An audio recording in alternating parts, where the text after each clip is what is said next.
और अब बात चीन की कर लेते हैं। चीन एक बार फिर से पूरी दुनिया के सामने एक्सपोज हो गया है। जो हरकत पाकिस्तान के अलावा किसी दूसरे देश ने नहीं की थी, वही हरकत अब अपने शीर्ष नेताओं के कहने पर चीन के राजनयिक कर रहे हैं।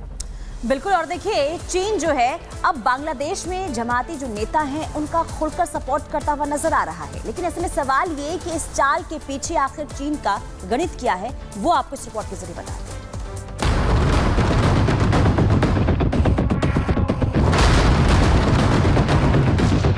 दुनिया जानती है बांग्लादेश में जो हुआ उसके पीछे विदेशी ताकतों का हाथ है। बांग्लादेश में जो हो रहा है उसके पीछे अमेरिका और उसके पिछलग्गू देश पाकिस्तान का हाथ है, जो अपने अपने एजेंडे के साथ इस वक्त बांग्लादेश को अपने इशारे पर नचा रहे हैं। वहां हिंदू विरोधी अभियान चलाया जा रहा है। बेशक अब दुनिया को बांग्लादेश के हालात पर कोई कंफ्यूजन नहीं रहा है। दुनिया भाप चुकी है कि इस खेल के पीछे किसका हाथ है। लेकिन अब बांग्लादेश से एक ऐसी तस्वीर सामने आई है जिसने बांग्लादेश में चल रहे एक अलग ही खेल का पर्दाफाश किया है। बेनकाब हुई चीनी साजिश, जमात के साथ आया ड्रैगन। जी हां, ये तस्वीर देखिए। ये तस्वीर बांग्लादेश में चीन के राजदूत के जमात इस्लामी के कार्यक्रम के दौरे की है। इस मुलाकात के दौरान चीनी राजदूत ने बांग्लादेश में दोबारा फन फैलाए जमात इस्लामी के नेताओं से मुलाकात की और जमकर उनकी शान में कसीदे पढ़े। बांग्लादेश में जमात इस्लामी के दफ्तर गए चीनी राजदूत ने मुलाकात के बाद कहा, बांग्लादेश एक खूबसूरत देश है और जमात इस्लामी बेहद सुव्यवस्थित। चीन बांग्लादेश के साथ मैत्रीपूर्ण संबंध चाहता है और वो बांग्लादेश के विकास, प्रगति और समृद्धि के लिए काम करना जारी रखेगा।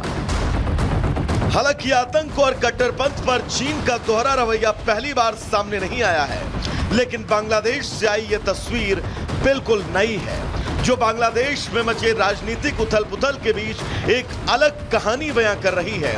क्योंकि ये पहला मौका है जब चीन ने खुलकर आतंकवाद और कट्टरपंथ के मुद्दे पर दुनिया को अपना बदसूरत चेहरा दिखाया है, वो भी तब जबकि बांग्लादेश के पूर्व प्रधानमंत्री हसीना शेख ने जमाते इस्लामी पर बैन लगाया हुआ था और चीन के साथ हसीना सरकार के ताल्लुकात अच्छे थे। हैरानी देखिए, चीन ने एक झटके में न सिर्फ पुराने संबंधों को किनारा कर लिया, बल्कि जमाते इस्लामी को सुव्यवस्थित राजनीतिक पार्टी भी बता दिया।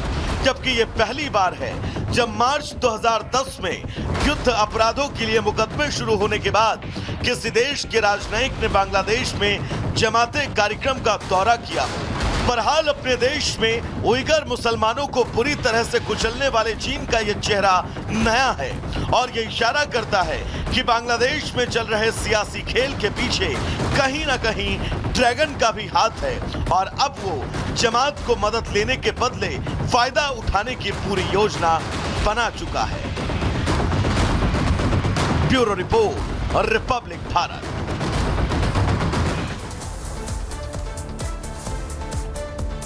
और अब बात करेंगे मणिपुर की। हिंसा की आग में जल रहे मणिपुर के सामने एक और खतरे ने सर उठा लिया है। आपको बता दें कि सितंबर महीने की पहली तारीख से ये उग्रवादी ड्रोन के जरिए बम मणिपुर पर गिरा रहे हैं। तो सवाल ये उठता है कि आखिर इनको इतने खतरनाक और इतने हाई प्रोफाइल हथियार मुहैया कौन करा रहा है? कहीं इसके पीछे कोई विदेशी साजिश तो नहीं है? एक रिपोर्ट आपको दिखाते हैं।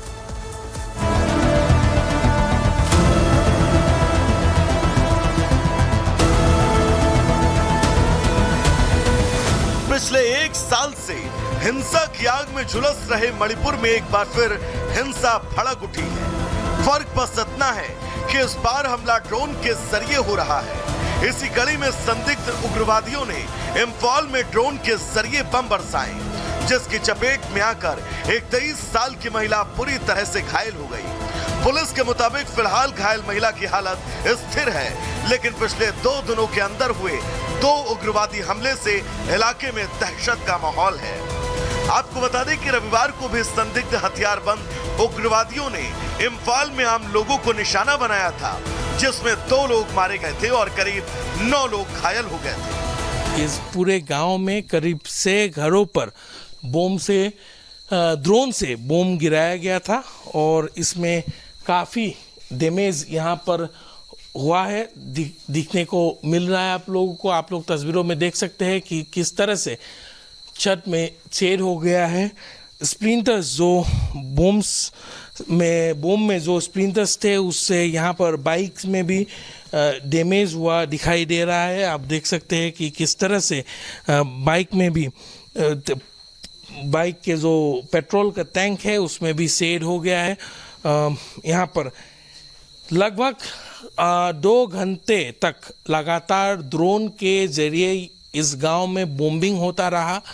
करीब 2 बजे से फायरिंग शुरू हुआ था और उसके 1.5 घंटा बाद यानी कि 1:30 बजे करीब 3:30 बजे से लगातार ड्रोन के जरिए 2 घंटे तक 5:30 तक यहाँ पर बॉम्बिंग किए गए।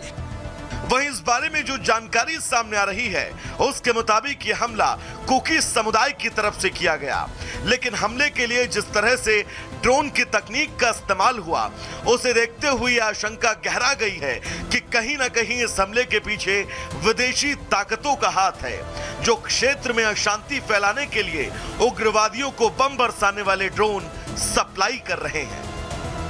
वहीं सूत्र दावा कर रहे हैं कि संदिग्ध उग्रवादियों का मकसद सुरक्षा बलों को भी निशाना बनाना है। सूत्रों का दावा है कि बीते रोज भी ड्रोन के जरिए एक आईआरबी पोस्ट पर हमला किया गया था।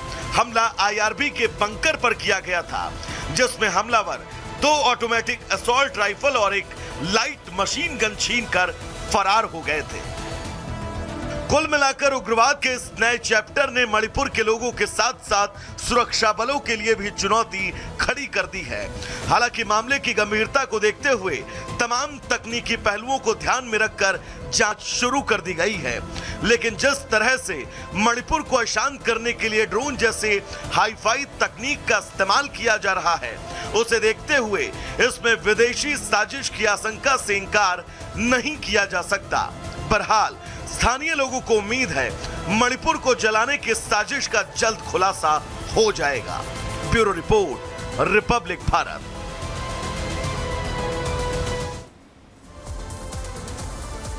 चलिए आगे बढ़ेंगे। अब बात कर लेते हैं राजस्थान की। राजस्थान में अब एक नया बवाल शुरू हो चुका है। अकबर नहीं है महान, इसे लेकर अब जंग तेज हो चुकी है, क्योंकि बीजेपी महाराणा प्रताप के शौर्य और स्वाभिमान के लिए फ्रंट फुट पर आ गई है। बिल्कुल, आपको बता दें कि बीजेपी की तरफ से ये कहना है कि हर उस इतिहास को बदल देना चाहिए जिसमें ये कहा गया है कि अकबर महान है। रिपोर्ट आपको दिखाते हैं।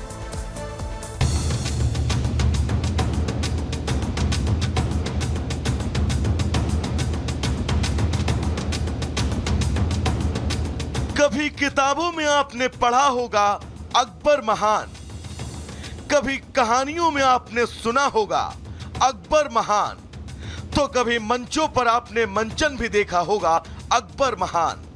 अपने गौरवशाली इतिहास से इतर हमें कभी जो इतिहास पढ़ाया गया उसमें यही बताया गया कि अकबर महान, लेकिन हमें जिस इतिहास के पन्ने रटाए गए उसमें हल्दी घाटी के गौरव को लगभग शून्य कर दिया गया, क्योंकि मेवाड़ जीत का सपना लेकर आया अकबर कभी मेवाड़ जीत ही नहीं सका। और मेवाड़ में शूरवीर महाराणा प्रताप ने अकबर को हल्दी घाटी के युद्ध में यह बता दिया कि महाराणा प्रताप जीते जी कभी भी पराधीनता स्वीकार नहीं करेंगे। राजस्थान सरकार महाराणा प्रताप के शौर्य और स्वाभिमान को लेकर इस वक्त फ्रंट फुट पर है। सरकार के तमाम मंत्री और नेताओं का भी ये कहना है, जब हल्दी घाटी के युद्ध का कोई स्पष्ट नतीजा ही नहीं निकला तो अकबर महान कैसे हो गया। सुनिए। महाराणा प्रताप को भूले नहीं, लेकिन अकबर की तुलना महाराणा प्रताप से करने पर अकबर को महान बताना महान मूर्खता थी। ये मेवाड़ का अपमान, राजस्थान का अपमान, भामाशाह का अपमान और अपमान आन बान शान के प्रतीक महाराणा प्रताप का अपमान है। महाराणा प्रताप का अपमान पूरे राजस्थान वासियों का अपमान है। महाराणा प्रताप ने अपना सब कुछ गवा दिया, अपनी जान तक गवा दी और इस देश को गुलाम होने से बचाने का प्रयास उनका जारी रहा जान तक गंवाने में। और अकबर ये तो एक जालसाज, फर्जी और हम कहें कि दूसरों की जमीन पर अतिक्रमण करने वाला, महिलाओं के साथ दुराचार करने वाला, इस तरह का शासक रहा है जिसके बारे में पूरा देश जानता है। कांग्रेसियों को कहने से मुझे नहीं लगता कोई फर्क पड़ता है। सन 1570 राजा उदय सिंह के शासनकाल में जब अकबर ने पूरे राजस्थान पर अपना आधिपत्य स्थापित कर लिया था, तब सिर्फ मेवाड़ राज्य ही ऐसा था जहां अकबर और उसके प्यादों की दाल नहीं गली। 1576 में हल्दी घाटी के युद्ध में अकबर की तरफ से लड़ रहे राजा मान सिंह प्रथम के नेतृत्व में लड़ा गया ये युद्ध बेनतीजा रहा, लेकिन अकबर की चरण वंदना करने वाले इतिहासकारों ने इसमें अकबर को विजेता घोषित